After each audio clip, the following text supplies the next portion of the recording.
prepare o seu coração. Deus tem uma palavra para você. Com Rodrigo Farias, no canal Discípulos Anônimos. Segundo subtópico vai falar sobre o debate doutrinário. Uma questão crucial. Vou fazer a leitura aqui, não é de costume fazer, mas vou fazer.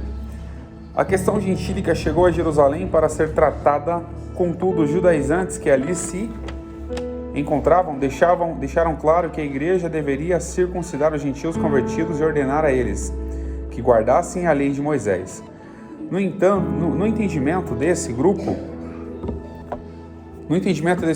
sem a observância da lei, ninguém podia se salvar. Pedro é o primeiro a ver a gravidade da questão e percebe que ela não pode ser tratada de forma subjetiva. A questão deveria ser tratada com objetividade que o caso exigia, e a experiência da salvação dos gentios em Cesareia, ocorrida anos antes, deveria ser parâmetro. Pedro então evoca a experiência pentecostal gentílica como prova da aceitação deles por Deus. E Deus, que conhece os corações, lhe deu testemunho, dando-lhes o Espírito Santo, como também a nós. Aqui nós observamos que, quando fala sobre a questão crucial, eu vou bem mais a fundo, é uma questão da cruz. O irmão Luiz até comentou, inclusive, aqui, que a salvação não tem adereços, não tem nenhum meio que você possa intermediar. Não existe intermédio daquilo que já é intermédio, que o nosso acesso ao Pai é por intermédio de Jesus Cristo. Não existe segundo intermédio para alcançar Jesus, para depois alcançar a salvação. Então, quando fala sobre a questão crucial, é quando a gente tenta colocar adereços naquilo que é a salvação. Colocar meios para que as pessoas sejam salvas, se não for pela graça de Jesus, e que foi comentado aqui agora há pouco. Pela graça nós seremos salvos, por meio da fé. E não existe outro meio de ser salvo senão pela graça e pela nossa fé em Cristo Jesus. É o único meio. Então existia esse debate entre eles, porque eles queriam colocar um fardo nas pessoas que nem eles mesmos podiam carregar. E é um texto, se não me falha a memória, que Pedro ele questionava a questão da circuncisão, e falava que tinha que se circuncidar, alguma coisa assim, e de repente ele estava lá com medo daqueles incircuncisos. Quando chegava aquelas pessoas que eram da circuncisão, ele se aproximava delas. E Paulo mesmo fala, eu repreendi na cara, porque achei o quê? Ele irrepreensível. Ele repreendeu, porque a atitude dele não era uma atitude louvável naquele momento. Porque nós queremos, em tese, colocar alguma coisa nas costas das pessoas para serem salvas, mas nós mesmos não queremos carregar isso. A única forma de ser salvo é que quando Jesus fala que é para tomar sobre si é o quê? A nossa cruz. A nossa responsabilidade com uma cruz. Entender que Jesus morreu, ressuscitou ao terceiro dia para o quê? Para que nós pudéssemos carregar a nossa responsabilidade, acreditando no sacrifício da cruz, para o quê? Sermos salvos, sem a observância de uma lei. Sem a observância de uma lei. Nós seremos salvos sem ter necessidade de observar, sem termos que fazer sacrifício, sem termos que fazer, levar os nossos holocaustos, sem ter que carregar, muitas pessoas colocar a Arca da Aliança, que eu até comentei uma vez com o Luiz, colocar a Arca da Aliança aqui, para as pessoas poderem colocar as mãos ou fazer os seus sacrifícios aqui, porque não existe meio humano para ser salvo. Então não tem como a gente trazer argumentos, trazer rudimentos, ou trazer coisas da lei como uma questão de salvação, como algo objetivo.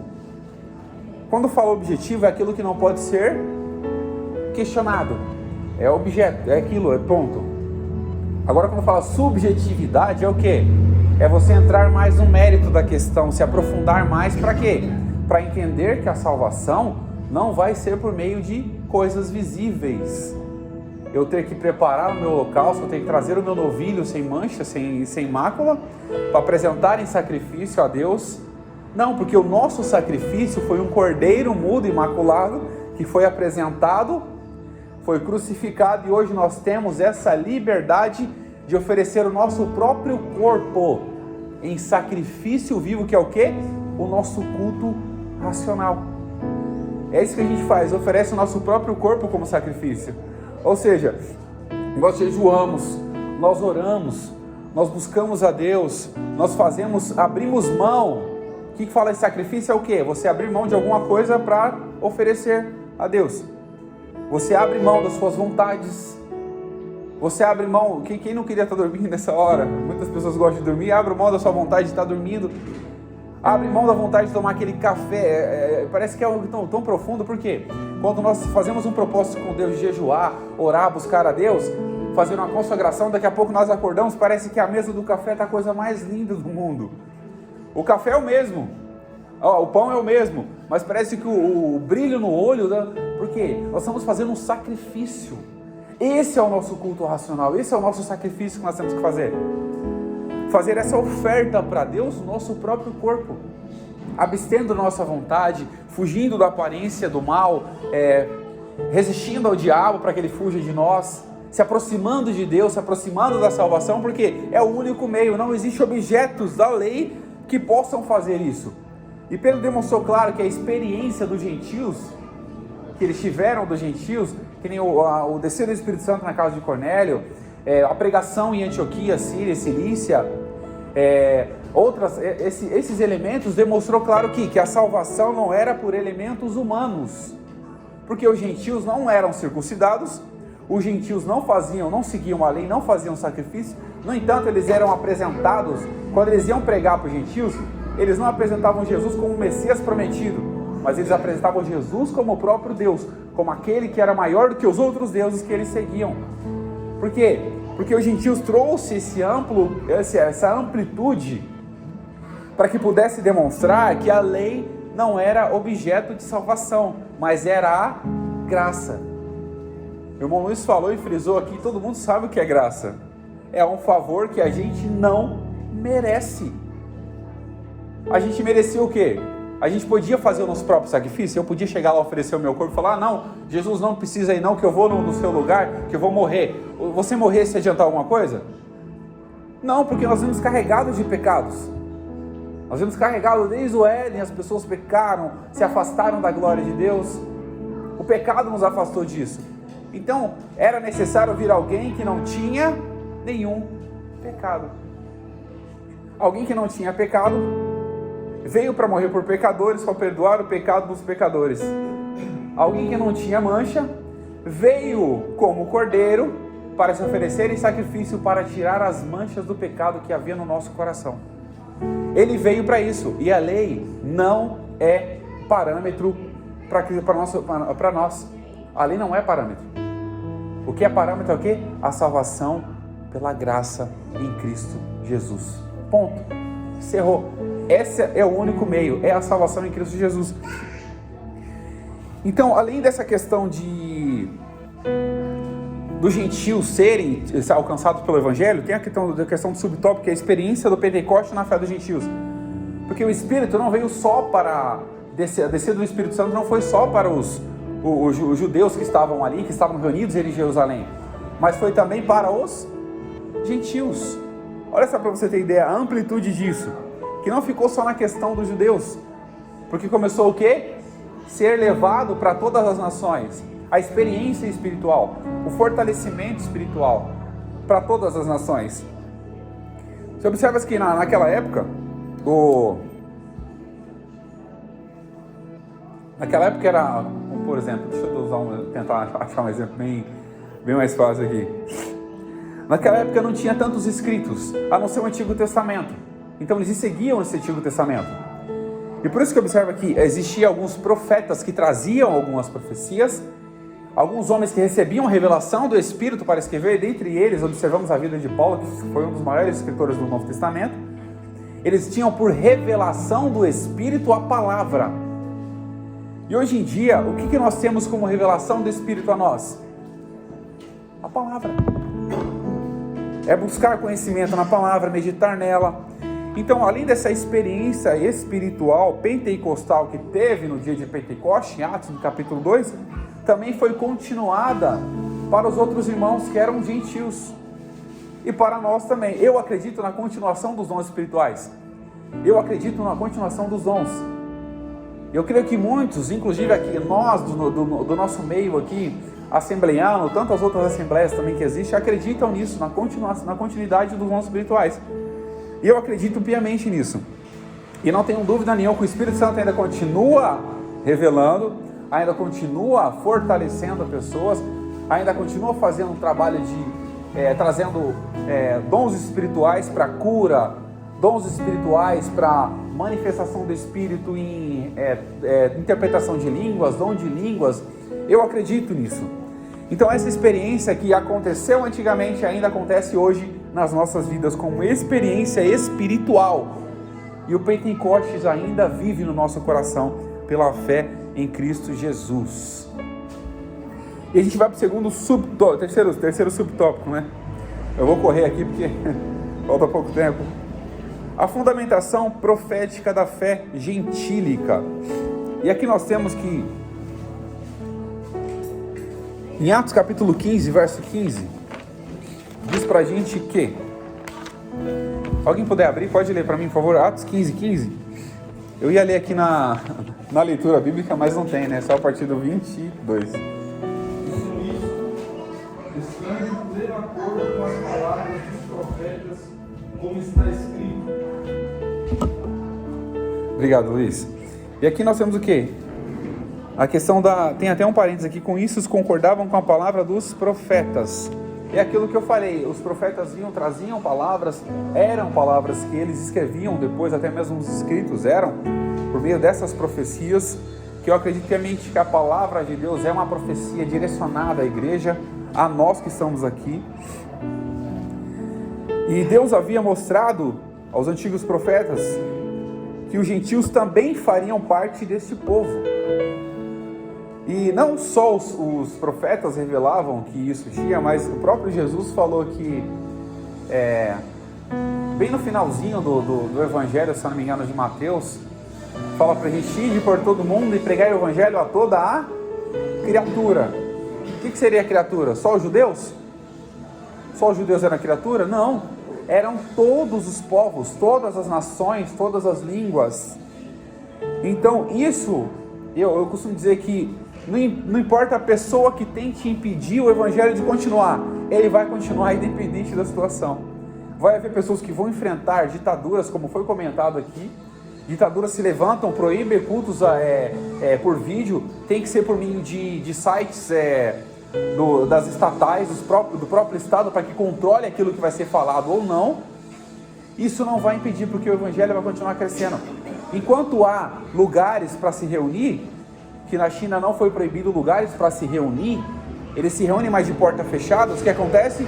As pessoas vão ter sede, não é sede de tomar um copo de água, mas é sede da palavra, porque as pessoas que ouviram, algum momento ouviram a palavra, elas vão procurar o quê? Uma igreja para poder congregar e compartilhar aquela palavra. O Estado pode tentar intervir? Pode, mas o Evangelho vai continuar crescendo, porque o Evangelho é o poder de Deus. Não é qualquer coisa, o Evangelho de Cristo é o poder de Deus para a salvação, tanto dos judeus como dos gentios e para todas as nações. E aqui a gente vai para o terceiro tópico, a decisão da Assembleia de Jerusalém. Aqui nós vemos o Espírito Santo na Assembleia. E aqui nós temos o quê? Uma participação ativa do Espírito na Assembleia. O Espírito Santo não era apenas visto como uma doutrina da igreja, mas como uma pessoa que tinha participação ativa. E essa participação ativa do Espírito, nós precisamos observar aqui, Atos no capítulo 15, verso 28, que diz: na verdade, pareceu bem ao Espírito Santo e a nós, não vos impor mais encargo algum, senão a estas coisas necessárias. Então nós observamos que o Espírito Santo tinha uma participação ativa, e quando era citado aqui, quando foi citado, e o escritor fala que Lucas fala o quê? Na verdade, pareceu bem ao Espírito primeiro, e depois a nós, e não vos impor mais outro encargo, porque a ação do Espírito era ativa, então ele tinha essa atividade, ele não era só um ser que aparecia do nada e sumia, não, ele tinha atividade. E no nosso meio ainda também o Espírito ainda tem atividade, ainda ele continua ativo nos nossos corações, revelando-se, nos mostrando a palavra, a revelação da palavra, nos dando dons espirituais para poder comunicar com os santos a palavra de Deus, comunicar com os santos as necessidades uns dos outros, tocar o coração de pessoas para ver a olho nu a situação que a pessoa se encontra, além do que ela mostra para a gente, a necessidade dela que ela não quer falar. O Espírito Santo ainda é ativo nisso. E aqui tem uma observação que eu circulei no verso 24, Atos 15, 24, que fala: portanto, ouvimos que alguns que saíram dentre vós nos perturbaram com palavras e transtornaram a vossa alma, não lhes tendo dado nós mandamento. Aqui observamos que saiu alguns do meio deles, portanto ouvimos que alguns que saíram dentre vós vos perturbaram com palavras e transtornaram a vossa alma. Por quê? Havia pessoas no meio que não eram para acrescentar, mas para o quê? Trazer perturbação.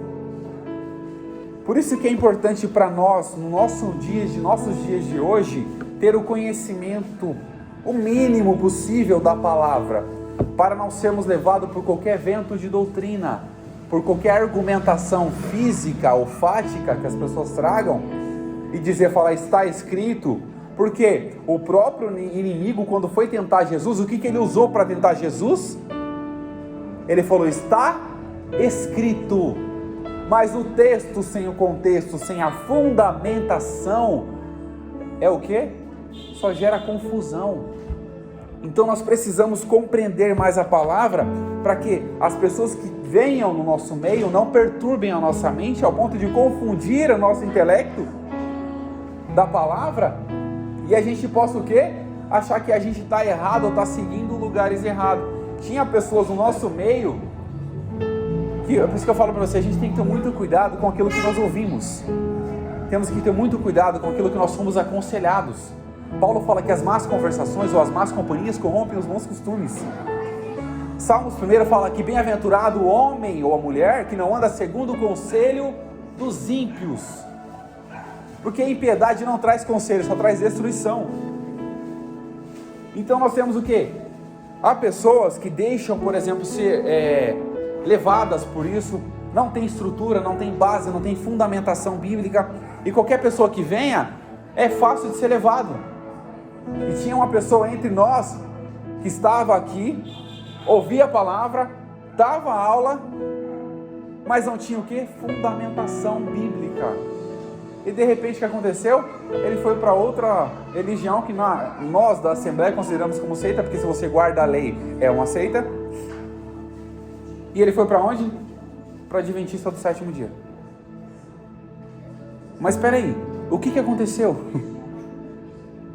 Precisamos o quê? Estar alicerçado na rocha, fundamentado na rocha. E quem é essa rocha? É o próprio Jesus Cristo. E quem é esse Cristo? Aquele que é apresentado em João 1. No princípio era o Verbo estava com Deus e o Verbo era Deus. E quem é esse Verbo? O próprio Jesus Cristo. Nós temos que estar alicerçados em Jesus. E volto a falar, eu repeti com o irmão Luiz, a salvação só é por meio da graça. A salvação só é por meio da fé. Não existe outro meio de ser salvo. Não existe outro intermediário do intermediário. Ou é só Jesus, ou é ninguém. Pois nós só alcançaremos ao Pai por intermédio de Jesus, pelo sacrifício que Ele fez na cruz. E pelo fato de Ele ter ressuscitado e nos dado a salvação, o privilégio da salvação que nós temos hoje. E não é qualquer coisa, é uma salvação por mérito de Jesus e sem mérito nosso. Nós não tínhamos mérito nenhum nisso. Nós não temos ainda mérito nenhum nisso. A salvação é toda, o mérito é todo de Jesus. E Ele está dando para a gente por misericórdia. É por misericórdia Ele está oferecendo para a gente. É por graça, é por perdão, é por amor à humanidade, é por amor às nossas vidas. Ele está oferecendo isso. Porque Ele acredita ainda na humanidade. Se Ele morreu na cruz, Ele acredita ainda nas nossas vidas. Se Ele ressuscitou ao terceiro dia, foi para dar-nos poder. E uma observação interessante, Jesus nunca quis que nós fizéssemos as mesmas obras que Ele. Ele nunca quis. Isso eu posso provar para vocês. Quando Ele chegou para os discípulos e falou, eu não quero que vocês façam as obras que eu faço, mas vocês farão essas maiores ainda. Jesus não veio pedir para a gente fazer as mesmas obras, Ele veio dar poder para a gente para fazer maiores ainda. Olha, para você ter ideia, o privilégio, além de ser salvo por esse mérito, que não é nosso, por uma salvação que nós não tínhamos condições de alcançar, pelo sacrifício que nós não tínhamos como fazer, ainda deu poder para a gente fazer coisas maiores que Ele fazia ainda. Se formos observar o que Jesus fez, João fala que se fosse escrito tudo o que Jesus fez, nenhum livro, ele usou uma hipérbole aqui, uma forma de exagero, né? Nenhum livro caberia às obras que Jesus fez. E Ele falou para a gente, vocês farão obras, essas obras e maiores ainda. É um privilégio para nós. Então, nós observamos que o Espírito Santo tinha atividade, não só antigamente, mas hoje ainda tem atividade nas nossas vidas. E nós observamos que a orientação do Espírito na Assembleia, ele era como orientador, e ainda hoje é como o nosso orientador. Aqui, Atos capítulo 15, verso 32, deixa eu abrir aqui. Depois Judas e Silas, que também eram profetas, exortaram e confirmaram os irmãos com muitas palavras. A orientação utilizada aqui foi a palavra, e o Espírito tinha essa ousadia de usar aquelas pessoas para orientar aqueles homens pela palavra, porque era necessário que tivessem orientação. E eu sempre digo que é muito importante para nós, porque nós participarmos de reuniões de estudo. Eu gosto de participar de culto de doutrina, eu gosto de estar aqui. Muitas pessoas falam, você é pregador. Tem gente que acha que pelo fato de ser pregador não precisa aprender mais nada. É porque eu leio, estudo, não preciso aprender mais nada. Hoje tem vezes que eu me surpreendo ouvindo, e é gratificante para mim isso. E eu volto a dizer, como eu sempre falo, eu sou um aluno e vou morrer como um aluno. Você acha que eu não gosto de sentar aqui para ouvir o Luiz? Você acha que eu não gosto de sentar aqui para ouvir o Dalan pregar? 2 vezes que ele pregou eu não estava, mas eu gosto de ouvir. Eu gosto porque, é na simplicidade que Deus opera. Deus não precisa de coisa exagerada. Muitas pessoas buscaram tanto exagero que estão distorcendo a palavra por exageros. Porque a palavra ainda continua simples na sua essência. Jesus é o nosso Salvador, morreu numa cruz por nós, e ao terceiro dia ressuscitou e nos deu a sua palavra. Olha só como é simples. Não precisamos de coisas absurdas. E tem gente que tenta revelar. Eu vou comentar, não queria comentar, mas eu vou comentar. Tem uma pessoa, um pregador, falou que o véu do templo se rasgou, não foi para nós tivermos acesso ao Pai, mas foi para Deus sair. Olha só que... Gente, Deus estava preso em alguma coisa? Deus está preso em alguma coisa? Se Deus é onisciente, onipotente, onipresente, eu preciso rasgar o véu do templo para Ele sair, não é para mim entrar?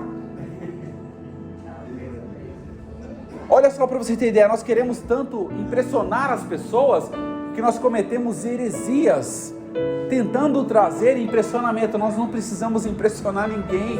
O que impressiona, o que precisa transformar o coração é a palavra. Se a palavra não alcançar o seu coração, a minha voz não vai. Se a palavra não te abrir o seu coração para que o Espírito faça o trabalho, a minha palavra, a minha voz, a minha interpretação não vai fazer isso. É a palavra que tem todo o poder.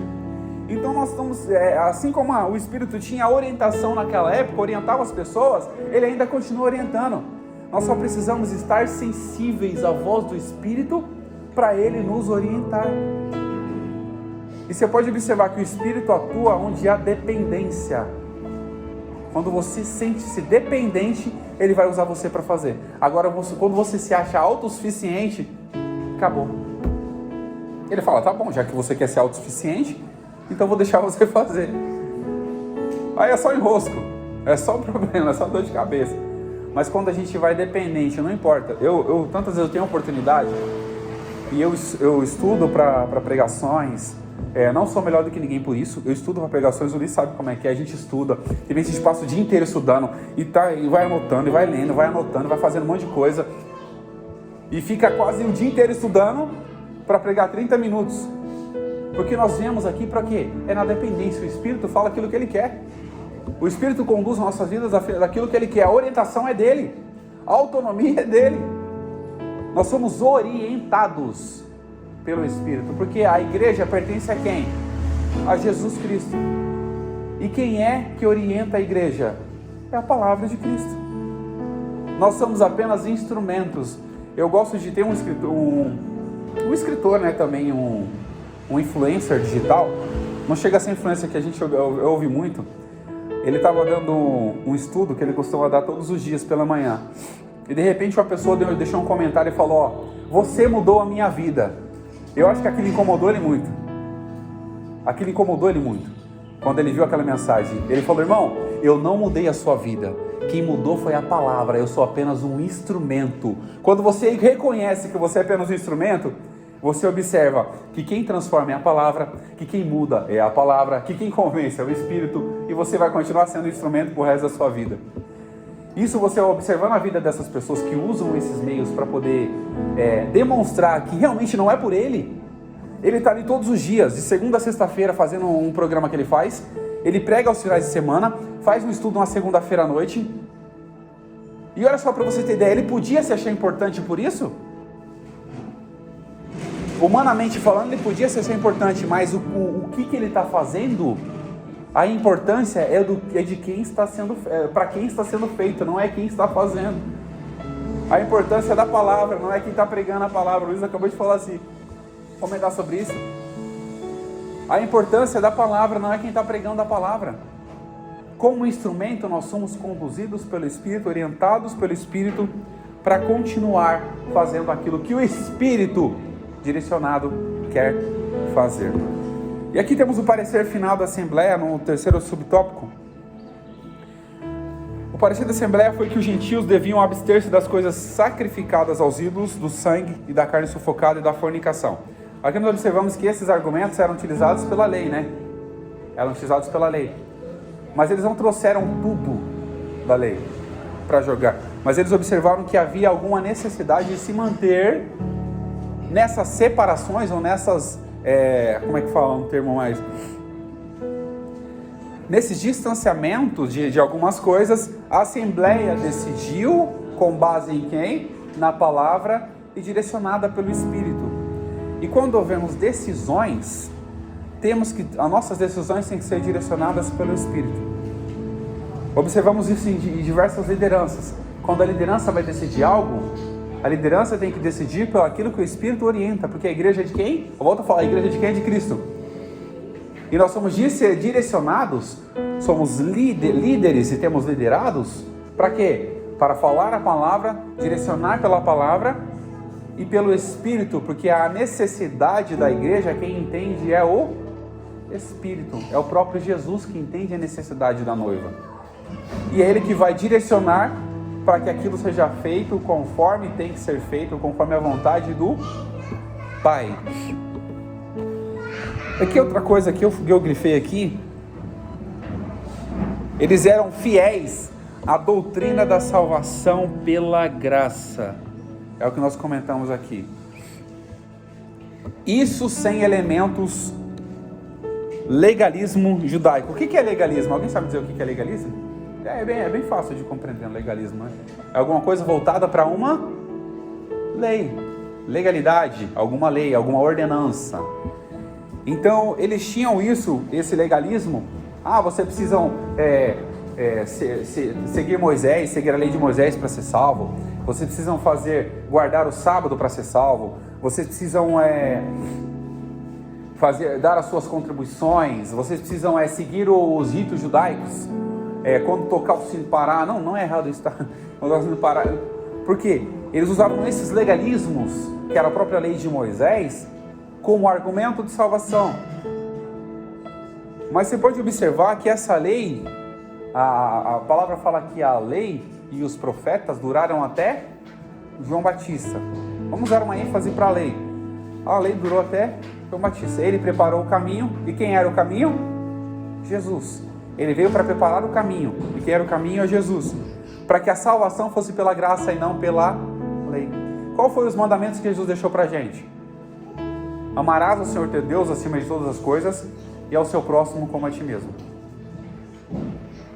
Foram 2 mandamentos, né, Luiz? Pode me corrigir se eu estiver errado. Amarás ao Senhor teu Deus acima de todas as coisas e ao seu próximo como a ti mesmo. Então, tudo que Jesus frisou se tratava do quê? Do amor. E Paulo escreve aos Coríntios: ainda que eu falasse a língua dos anjos e dos homens e não tivesse o amor, seria o quê? Como metal que soa e como sino que tine. Só faz barulho, mas não tem nada dentro. Então Jesus frisou muito sobre isso. Então eles queriam colocar esses legalismos, mas o legalismo não fazia mais sentido. Por quê? Porque os gentios também precisavam ser alcançados. Eles não seriam alcançados pela lei, mas pela graça. E todos nós fomos alcançados pela graça em Cristo Jesus. E não é pelo nosso mérito, mas é o nome de Deus. E aqui, para a gente finalizar, o legalismo deveria ser rejeitado. Os crentes judeus, não. Aqui é a observação. O legalismo deveria ser rejeitado, ou seja, aquilo que a lei trazia deveria ser rejeitado. Mas os judeus, não. Ou seja, as pessoas não deveriam ser rejeitadas, porque elas tinham a possibilidade, ainda aqueles que seguiam a lei, de ser alcançados pela graça em Cristo Jesus. Então vai muito além disso. E hoje em dia nós observamos, se a pessoa não é a favor das nossas ideias, isso você vê muito em ditaduras comunistas, isso você vê muito em questões que levam a fundo a questão. Se você não concorda comigo, o que acontece? Se eles não concordam comigo, eu preciso o quê? Eliminá-los. E não é discutir ideias, não é discordar das ideias. Isso, você observa que vai muito além de uma questão ideológica, que eu posso discutir com as pessoas aqui. Discutir não é brigar, tá? Discutir é conversar, trocar ideias. E você tem essa facilidade. Agora você vai discordar de um regime, que nem foi citado aqui agora da China comunista, e vai falar, não, eu não estou nem aí para sua lei, eu vou fazer cultos ao vivo, lives, vou fazer cultos online. E aí, o que vai acontecer com você? Você acha que ele vai só te prender? Ele pode te matar, pode te torturar, pode fazer qualquer coisa. Por quê? Não é uma discussão de ideias. Por isso que existe no Brasil o Estado chamado Estado laico. O Brasil não tem religião oficial, o país, o Estado não tem religião oficial. E da mesma forma que, por exemplo, eles querem trazer rituais de outras religiões para dentro das escolas, se eles querem trazer os rituais, então tem que ser pregado o evangelho também nas escolas. Porque já que o Estado é laico, não tem religião oficial, então vamos pregar o evangelho. Quem acreditar em Cristo, vai seguir. Agora quem não quer, que não siga. Então nós temos que entender isso aqui no nosso país. Eu tenho por mim que muitas coisas ainda podem acontecer. Muitas coisas ainda podem mudar. Nós observamos que o nosso país, líderes do nosso país, são adeptos aos regimes comunistas.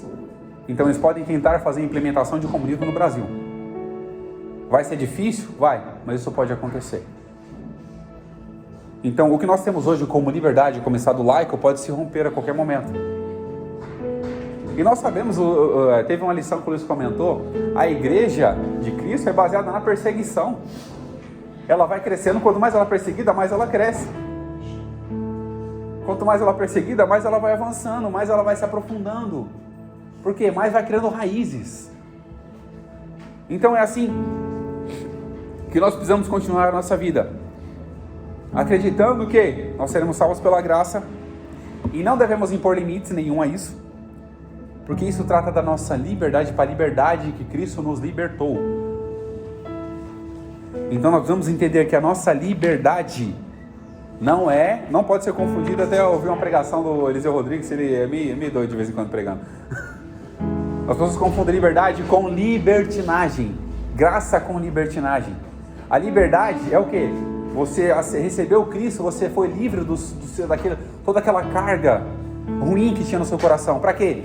Para você seguir a Cristo e Ele dar ordens, Ele seguir a sua vida, Ele conduzir a sua vida.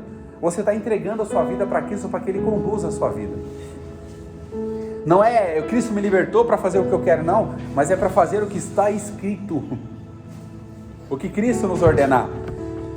E para isso a gente vai finalizar aqui. Luiz, faz a conclusão aqui. Deus abençoe em nome de Jesus.